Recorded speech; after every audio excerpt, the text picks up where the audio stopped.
Welcome back to BYU Football Media Day. Jason Shepard hanging out with a couple of guys. I feel like I should be having a mustache right now. We got Jaren Hall, the quarterback. We've got Clark Barrington, offensive lineman. This guy looking. They both have mustaches, and I'm here without a mustache. I feel like I let both of you down. It's okay. You got got time. We'll forgive you. You got time. And during this interview, to grow a mustache? I don't know if I could do that in 2 weeks. Take a certain kind of manpower. Well, I can do it. You can. All right, I can do it. So is this, now I'm being offered a Sharpie if I want it. So yeah, we're not going to do that. So how long does this take, by the way, for you, Clark? Don't 2 say weeks. Like, okay, well, that's not bad. Okay, I thought you were going to say like 2 days. No, I was going to be really jealous. No, just 2 weeks. So. This guy takes about 3 months for that? Junior year is when I started this. High school, actually. So still not filled in. Okay, that's fine. But genetics didn't bless me with a good mustache. So. Yeah, I think we're in the same boat on that one. Speaking of genetics, how are you health-wise right now? Good. Everything's good, man. I haven't felt better. You know, this is it's a good time for me. Feel good. So we'll obviously get into the quarterback competition and all of that. Offense, we're going to get into all of this. But in the 3 years that I have had the privilege of calling BYU baseball games on the radio, I have been able to call one grand slam. Do you want to know who hit said grand slam? Clark Barrington. That guy right there, Jaren Hall. Do you remember that at New Mexico? At New Mexico? I do. I remember that. That was the one game that we won out of that series. Yeah, that was a rough stay in New Mexico, man. That was fun, though. It was fun. Okay, which it brings me to the question. You decided not to play baseball this year. You were focusing. Oh, we've got the highlight here. We're showing the highlight. Okay. That is the grand slam. At that point, put BYU up 15 runs in that game. They felt bad for us, so the catcher said he throw me a fastball. That's what happened, so I was ready. All I remember about that trip was they wouldn't let Tuckett and I in the press box, so they had us out in the stands, and the wind was crazy cold. The desert, just too much. Yeah, that place was something. So my point in bringing this up was you decided not to play baseball this year. You wanted to focus solely on football and the quarterback position. How difficult or easy of a decision was that for you? Well, it was definitely tough. I've played baseball my whole life, but in the grand scheme of things, I mean, the better plan for my wife and I and my future going was to focus on football. And then for my health, obviously, too, just to take a break and have a longer off season to kind of rejuvenate from football and just be feeling my best. Clark, how are you feeling? Did you get has the off season treated you well in terms of health and being ready to go for the upcoming season? Yeah, it's been good. It's been a good time to kind of recuperate and get things back rolling and getting healthy again. So how much of a grind was last year? Because I mean, obviously, you guys knew you were going to play, right? But just you had obviously the Coastal Carolina game within 3 days. It was just such a unique season. How was that grind to go through? For sure, it was a grind. Just like every season's a grind, you got to put in the work. You got to do the extra little things, to perform, up to the standards that were held. And so I think, just like every year, last year was a grind, but more mentally, it was the same kind of physical grind, but I feel like mentally it was a little bit more of a grind than a normal season. Mm-hmm. Not knowing if you would play every week. Not knowing who you're going to play every week. Which usually doesn't happen. Yeah, right. Not in the mix. Right. We usually know who we're going to play the next, Friday, Saturday. But I think it was a mental grind. But I feel like our team handled it well and it showed. So. What was last year like for you? It's fun, man. I was able to feel like a fan, but also be behind the scenes for everything. Obviously, it stunk being injured, not. Being able to participate, but just watching these guys doing their thing, man, winning games and having fun playing football. Everyone looked at BYU as that team having fun, dancing on the side, and that was a good time for me. I mean, it just gave me something to look forward to in the years to come to work for. Well, I've got to imagine you were licking your chops. I mean, you obviously know what the offense is, but seeing the offense go out and have that type of production, I mean, obviously, Clark, you were involved in that up front, but I've got to imagine watching that and seeing the production that was being put up, probably you couldn't wait to get back out there. Absolutely. So take me through the quarterback competition right now. What is your approach to this competition right now? Yeah, I mean, my approach is simple. I'll continue to do my thing and, not worry about fall camp, not worry about who's going to start and what the coaches will decide, but just every day taking it one workout at a time, one player run practice at a time, you know, one training session at a time, and spending time with the guys, getting to know each other and build that bond so that come fall camp and come September 4th in Vegas, we're ready to go. Well, and I know Coach Roderick talked about, because I think I actually asked him the question about, does the offense change depending on who the quarterback is? He says, no, it doesn't. It doesn't have to, because the offense, you know, it can obviously have certain subtleties and things that you can mix up a little bit, but he said that's the beauty. We love this scheme, and it fits into everybody that plays in it. That's got to be great to know that the offense is the offense. Yeah. Absolutely. Hey, man, any quarterback will be happy to be behind these guys right here. So it don't matter if you're Tom Brady or you're Russell Wilson. Hey, it's going to work, you know. Well, let's talk about that offensive line. Obviously, very highly regarded last year, and you were obviously a major part of that. A couple of guys trying to take that next step in the National Football League. You have Brady Christensen drafted. Yep. Chandon Herring's with the, I believe it's with the Titans. Yep. Tristan Hodge is with the Jets, hanging out with Zach. Yep.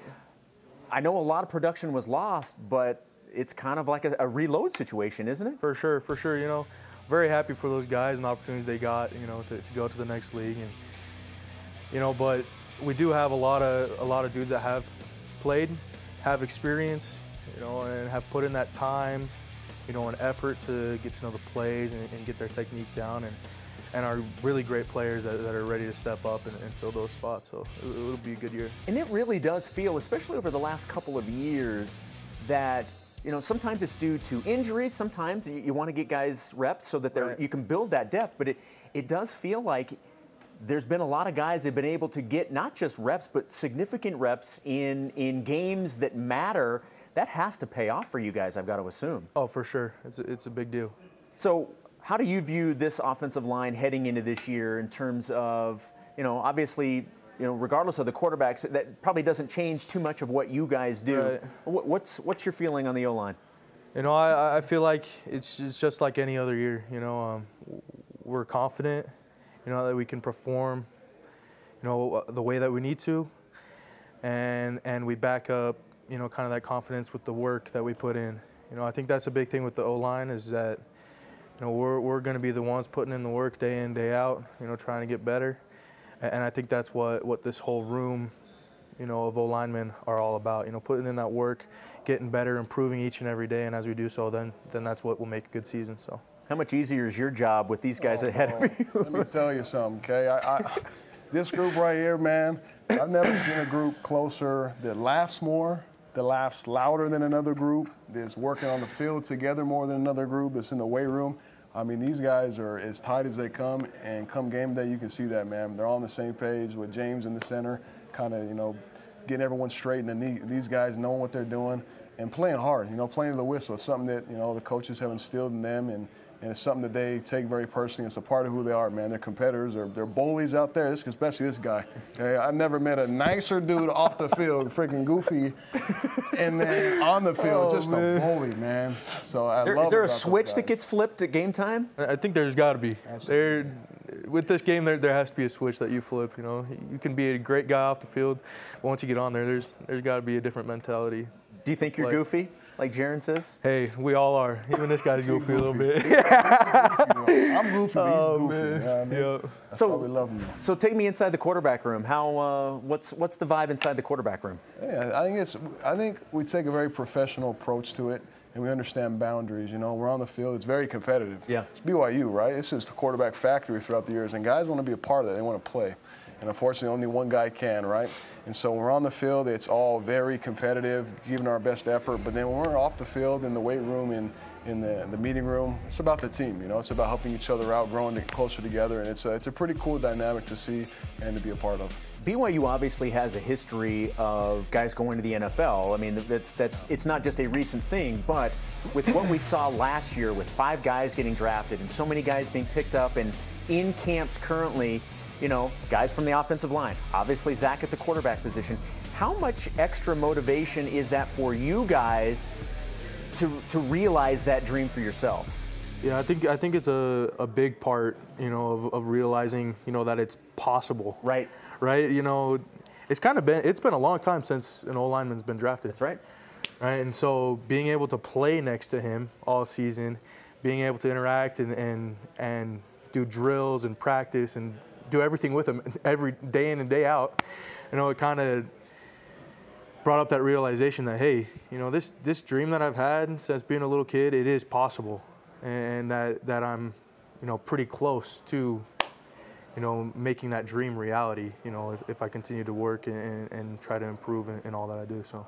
What about for you, Jaren? Same, exactly. I mean, watching these guys, watching Brady, Zach, everybody else who was drafted and signed on, not only is it exciting for us to cheer them on and to see, you know, to see their hard work over their 3 years of grinding, right?